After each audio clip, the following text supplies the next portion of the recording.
ကျွန်တော်တို့ဒီမိုကရေစီနီလာရရွေးချယ်တဲ့အစိုးရတရားအနေနဲ့နိုင်ငံကောင်းဆောင်တယောက်အနေနဲ့အာဇာနည်ကောင်းဆောင်တွေကိုကျွန်တော်တို့ကအလေးနဲ့ထားအတိမတ်ပြုဖို့လိုပါတယ်။ဒါကြောင့်အာဇာနည်ကောင်းဆောင်တွေနဲ့ပတ်သက်ပြီးလုပ်တဲ့ဒီအမြင့်ဆုံးဖြစ်တဲ့အာဇာနည်နေ့အခမ်းအနားကိုတက်ချင်းဖြစ်ပါဒါကြောင့်ကျွန်တော်နဲ့အတူတခြား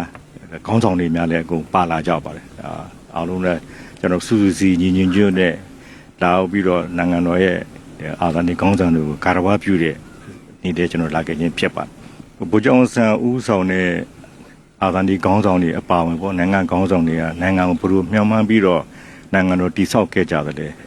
စီလုံးညွှန်ချင်းတဲ့တိုက်ပြည်တစ်ခုပြန်ဘယ်လိုတည်ဆောက်ခဲ့ကြတယ်ဒါကိုကျွန်တော်တို့ကအများအားလေ့လာပြီးတော့တန်ဖိုးထားဖို့လိုပါတယ်စူးစီးညွှန်တဲ့တိုက်ပြည်တစ်ခုဖြစ်ဖို့တဲ့အားလုံးကညီညွတ်ဖို့လိုတာ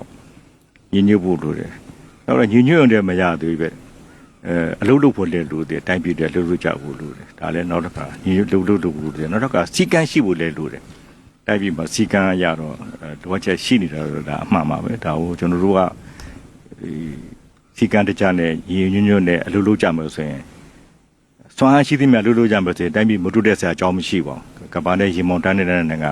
ဘယ်လိုနည်းနဲ့မှမဖြစ်စရာအကြောင်းမရှိမြန်မာတွေကအားလုံးခွန်အားရှိကြတယ်မြန်မာတွေပုခွန်အားကိုအသုံးချနိုင်ဖို့တူတယ်လို့ကျွန်တော်ပြောပြစီအတိုင်းသားစီလူညွညွရတော့အရေးကြီးတဲ့အချက်ပဲကျွန်တော်တို့ကလွတ်လိုက်မဆုံးရှုံးခဲ့ရတဲ့ကျွန်တော်အားလုံးတိုင်းသားတွေစုစည်းနေခဲ့ကြတာ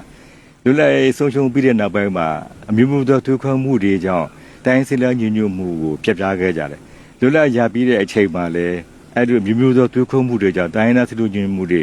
ပြတ်ယွန်းခဲ့ရတယ်ဒါကိုကျွန်တော်တို့ပြန်ပြီး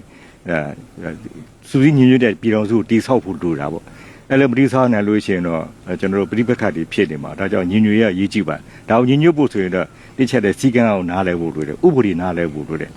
ဥပဒေနဲ့နားလည်ဒါလို့ဆိုလို့ရှိရင်အသိပညာအတတ်ပညာတွေကျွန်တော်ရအောင်လုပ်ပါမယ်ဒီလိုနဲ့ပေါင်းစပ်ပြီးလုပ်မှဖြစ်ပါတယ်ဒါကြောင့်အမေတာရေးကြည့်ပါတယ်တိုင်းပြည်တိုးတက်ဖို့ဆိုတော့စူးစီးညွတိုင်းပြည်ရဲ့မှာရှိတဲ့တိုင်းအတိုင်း